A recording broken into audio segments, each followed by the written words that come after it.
What's up, guys? Welcome back to ManCave Collectibles, coming at you today with another figure review. So today we're going to take a look at a figure that I've been wanting to get to for a while. I've had it here in the collection for some time and just haven't been able to get my review in due to just all the new things going on and the toy hunts.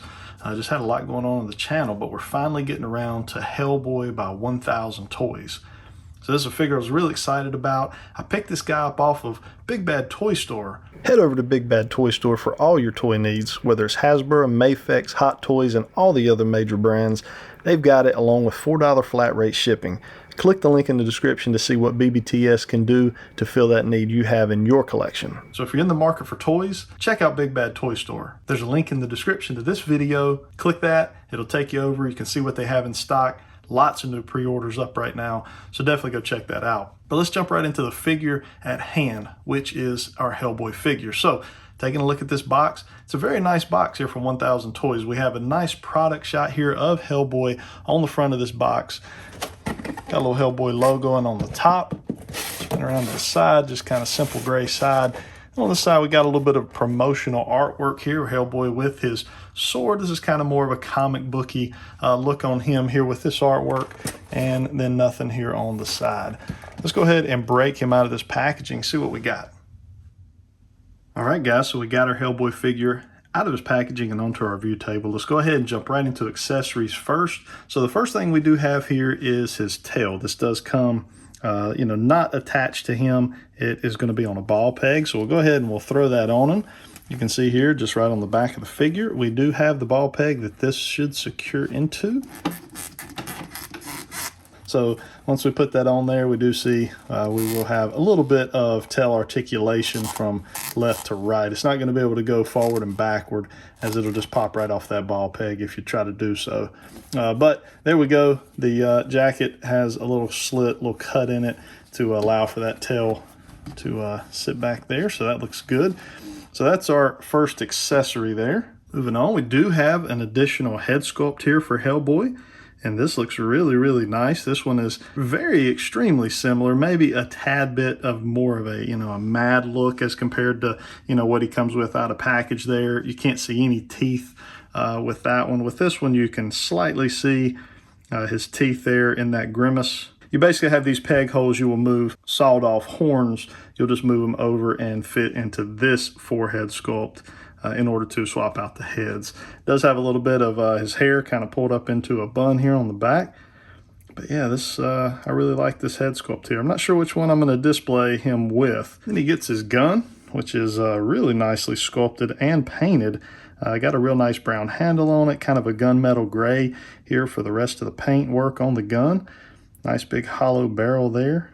I always appreciate when companies actually go as far enough to hollow out the barrel. Not that it's got to be perfectly accurate, but I think that, is just a little bit of attention to detail. So this gun I really think looks good. And while we're on the subject of the gun, he does have his holster here, which has a ball peg on it.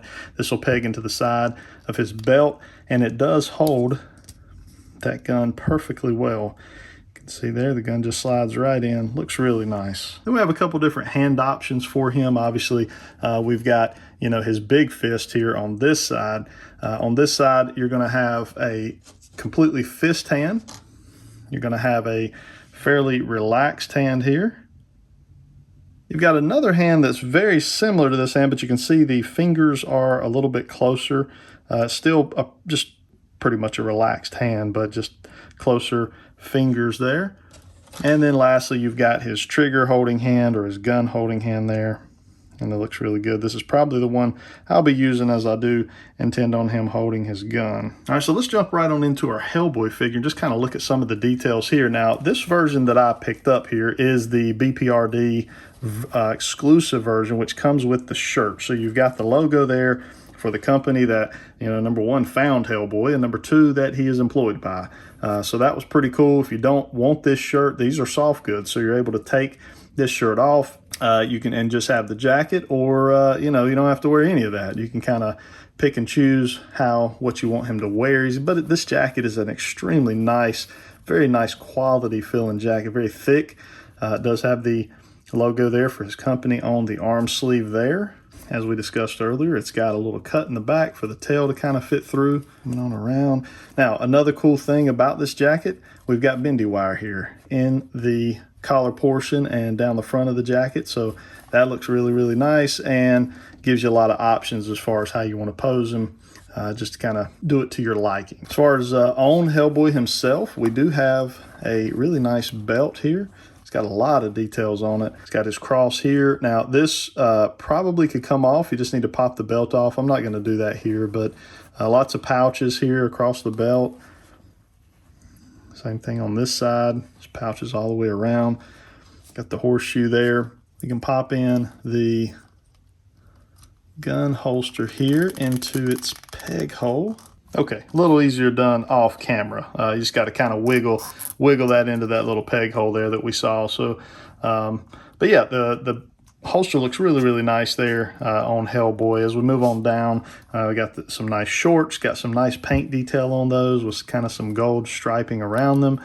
The sculpt and detail of the legs looks phenomenal. He's kind of got some beat up skin, as we know Hellboy's had a tough life.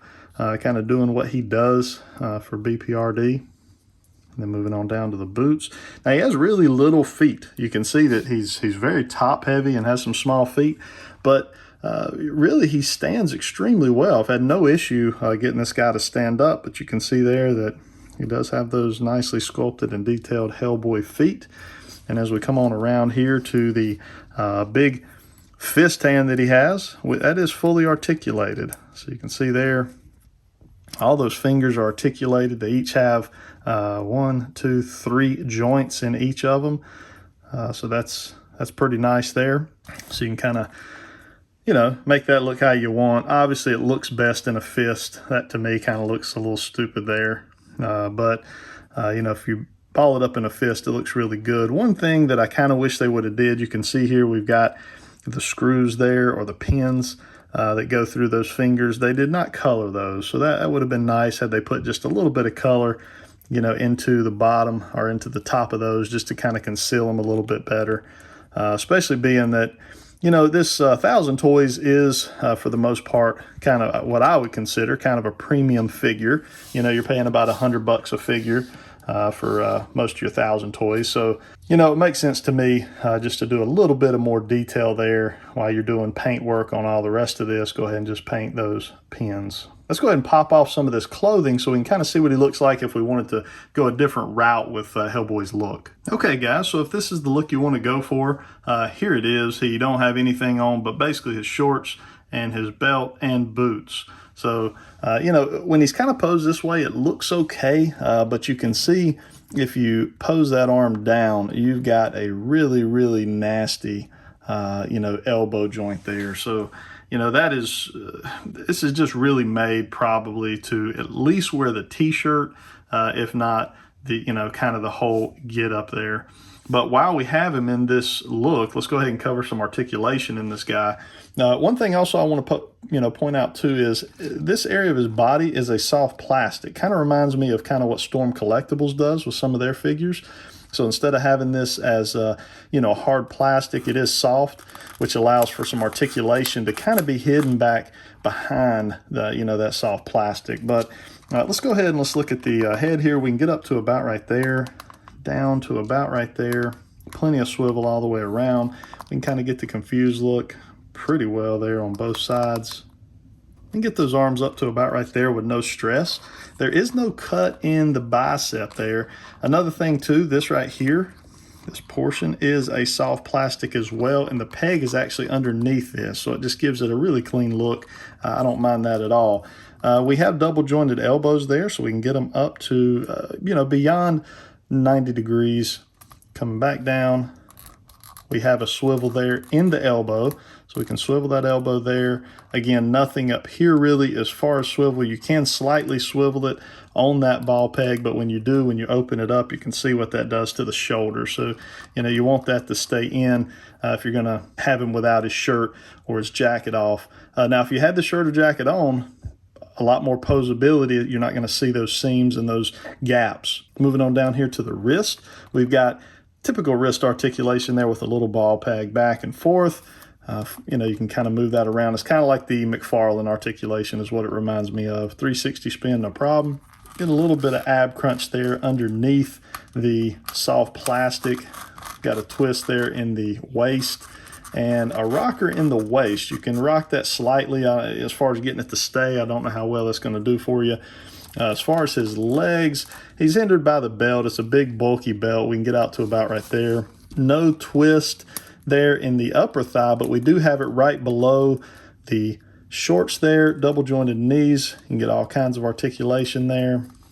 And then a twist there at the top of the calf. And then all your articulation here in the foot that you would expect, you know, from a 6-inch figure is pretty much the same. Over here on the fist hand, we've got a nice double jointed elbow there. You can see that. And the way it does it is actually built into the fist hand. So you can see how that joint works. It's actually built up into the fist. So it looks good. It's got a ball peg there, a ball joint there, but then another one that allows for that second bit of rotation there. So you can do all kinds of stuff. I mean, you can flip the arm all the way back behind. I mean, you got a lot of movement in this arm over here. And then right here at his wrist, it's on almost what feels like a ball peg, so you can move it around a good bit and twist fully. And then we've already kind of talked about the articulation there in the fingers. You've got 3 points of articulation in each finger, so you got a lot of options there. Now, if you wanted to do a head swap out, it's very simple. So these sawed off horns that he has here, those just pop right out, just like so. Pop the head off. Head comes off pretty easy. Pop the new head on that you want him to have. And then each one of the sawed off horns there has it's almost like a kid's game where you got to put it in based on the way the peg hole's shaped. You can see that has a certain shape to it. So you're just going to pop it in based on the shape so that it fits just like that. And you've got a head swap. So that is a very easy way to do the head swap on this guy. I want to go ahead and throw on just his jacket. Let's see how he looks with only that, no t-shirt. All right, guys, so here he is with his gun as well as his jacket back on and the t-shirt not part of the view here. So there's the shirt. Here it is off of him. You can see it's just a black shirt, soft goods. Got a nice big logo on the front of it. And again, that was kind of the selling point of this one. This figure has already been released one time, but just didn't have the shirt with it. So I think I really like it without the shirt. I just like this look better. To me, this is more of the traditional looking Hellboy that I can remember and kind of came to love throughout the movies and things. So this is probably the way I'll go. He holds the gun phenomenally well. It is perfectly sculpted to fit in his hand. It was a little tough to get in. His hands are pretty rigid plastic, so it's not really wanting to, move and flex a lot, but you can work it in there, hopefully without scratching or scuffing the paint at all. But yeah, this is, overall, guys, I think this is a phenomenal looking figure. Again, it does have its flaws when all the clothing is off. Those joints are not sightly. They are unsightly joints for sure. So if you opt to go without the clothing, you will have to pose them. There's multiple ways you can pose them to kind of hide those joints. It kind of reminds me of like the Reveltech figures where you can get all kinds of posing options and plenty of articulation, but if you don't pose it just right, you're going to have some pretty ugly ball pegs kind of right there at the forefront of your figure. And this kind of reminds me of that. Where they win is the soft goods clothing. The soft goods clothing doesn't really hinder the articulation at all, but it does cover up some of those nasty joints. So I think that's a win. Overall, this is a fantastic figure. I can definitely say this would be a recommend to me. I got this off Big Bad Toy Store, so check there if you are interested in this figure. Again, that link is in the description of this video. Let's go ahead and bring in a couple figures just for you guys for size comparison, and then we'll wrap this thing up. All right, guys, so bringing in a couple figures here. What we've got is our SH Figuarts Mandalorian figure, as well as just kind of a standard 6-inch Marvel Legend there in Cyclops. So you can see that SH Figuarts is probably a hair too small. SH, says that they do in a 6-inch scale. We can see here that Mando is just under 6 inches. Our Hellboy figure here, however, let's see here. He's running almost 7 inches, about 6 3/4 inches tall from top to bottom. And then, you know, obviously our legend is right, maybe a hair above 6 inches there for Cyclops. So he scales very well, like in the Marvel Legends, a normal 6-inch scale. I don't believe SH Figure Arts is a normal 6-inch scale. In fact, that's one of my issues with SH Figure Arts, is just how they seem to scale so much smaller than a typical 6-inch scale line. So I'm big on scale, so I never really am able to pose my SH Figure Arts with things like a Marvel Legend. Even though I know they're not really meant to, they're totally different as far as their price points. But it would be nice if SH could, you know, beef up, bulk up their figures just a hair so that they could scale a little better with 6-inch figures. But this guy here, he's going to scale perfectly with your 6-inch figures, probably a tad too small for a 7-inch line, because Hellboy is kind of intended to be a little bit bigger of a character, so he's not really going to fit in with your 7-inch, but you may could tuck him away in there to kind of make it fit, make it work. Overall though, guys, this is a fantastic figure. I'm very happy with my purchase on this guy. It is the first Hellboy figure we have reviewed on this channel. It is the first Hellboy figure in my collection, and it may be my only Hellboy figure in my collection. But let me know what you guys think of the figure. Is this something you've picked up? What do you think of this figure, even if you're not planning to pick it up? Hit that like button down below. It helps get this video out there for other people to see. If you're not a subscriber, consider subscribing to the channel. Would love to have you as part of the ManCave Collectibles team. And then lastly, drop those comments down below. Love to hear from you guys. I hope y'all have a good rest of your weekend. Until next time.